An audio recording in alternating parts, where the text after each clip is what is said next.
Number 19, Princeton women's basketball lost to Columbia 73-67. So what exactly happened? I apologize for looking at it because I cannot memorize all this stuff. This is the first loss for Princeton since the Maryland game on November 16th. Yeah, they were 2-1 and won 15 straight prior to the night. They're 17-2 overall, 5-1 in the Ivy League. Now Columbia is 14-5 overall, 5-1 in the Ivy League. At halftime, it was Columbia 37-36. Columbia did score 36 points in the second half, while Princeton scored 31. But there's more to the game than that. That's why I'm going to go over the last minute of the game. This is besides the stats for the game, too.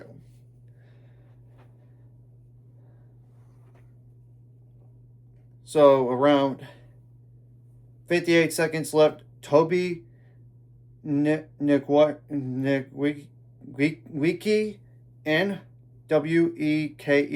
apologize if I butchered that, foul for Princeton. And Fliss Henderson went to the line for Columbia, made both free throws to make it 71-61. Princeton did call timeout. Fatima Tall missed a layup, and Nasty Simmons got the defensive rebound. However, Perry Page for Columbia traveled. Around 40 seconds left. Around 27 seconds left, Sky Belker missed a three, but there was a foul call on the rebound on Fliss Henderson, and Olivia Hutcherson made both free throws to make it 71-63. Columbia did call timeout. Olivia Hutcherson fouled around 19 seconds later. Mia Broom went to the line, missed the first free throw, but made the second to make it 72-63. Princeton did call timeout. Foul on Susie Rafiu, Rafiu. Apologize if I butchered that. If Fatima Tall went to the line, made both free throws to make it 72-65. Columbia did call timeout. Foul on Olivia Hutcherson. And Perry Page went to the line for Columbia, missed the first free throw, but made the second to make it 73-65. Around 10 seconds left, it's Mia Broom fouled for Columbia. It's like, you don't have to foul. You're up. And Ashley Chia went to the line, made both free throws.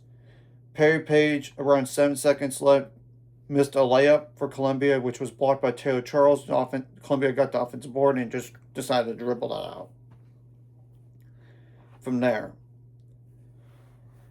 Now, Princeton shot 41% from the field on 56 attempts. Now, 14% on threes, though, on 14 attempts. 86% on free throws on 22 attempts. 28 rebounds, 12 offensive, 11 assists. Now, 20 turnovers, that's way too much. 13 steals, 3 blocks, 17 fouls, only 4 points off the bench. 3 double-digit scores. Leah combined for 17 plus 17, that's 34 plus 16, that's 50 points. And one player scored 64 points this game, had 8. Now, Columbia had 14 bench points, 5 double-digit scores. That literally combined for 65 points. After all, the non-double-digit scores combined for 8. I mean, 4 plus 4.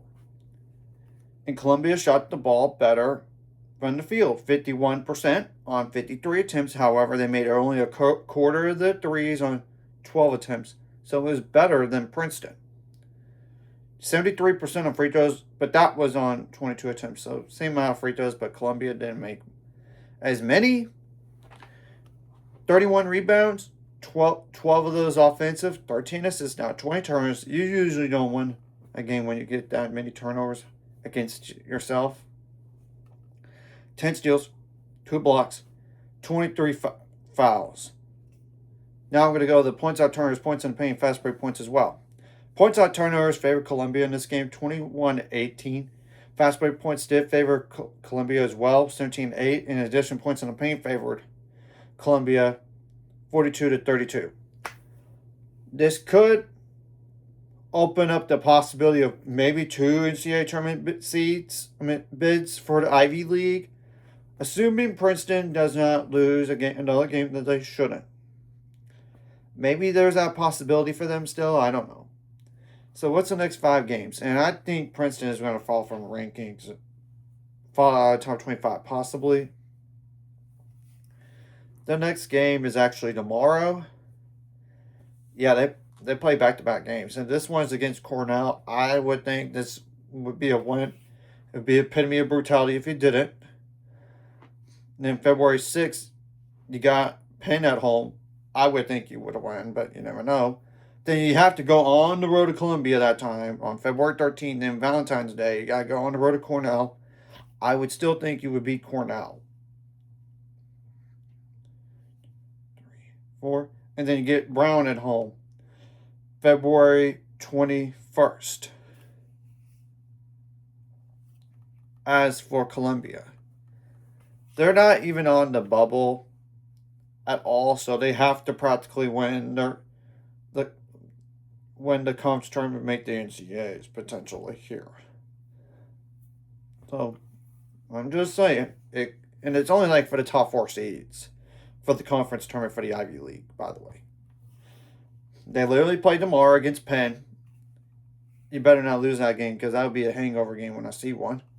Then you got Cornell on the road February 7th. I would think you would win that game. Then you get a rematch with Princeton. February 13th. Valentine's Day, you got Penn at home. And then Dartmouth on February 21st.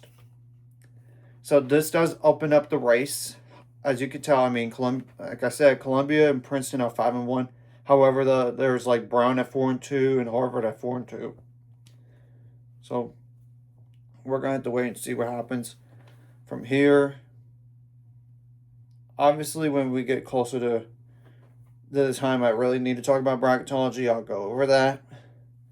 This win was needed for Columbia because, look, the only way they're going to get to the NCAAs this year, I believe, is to win the conference tournament.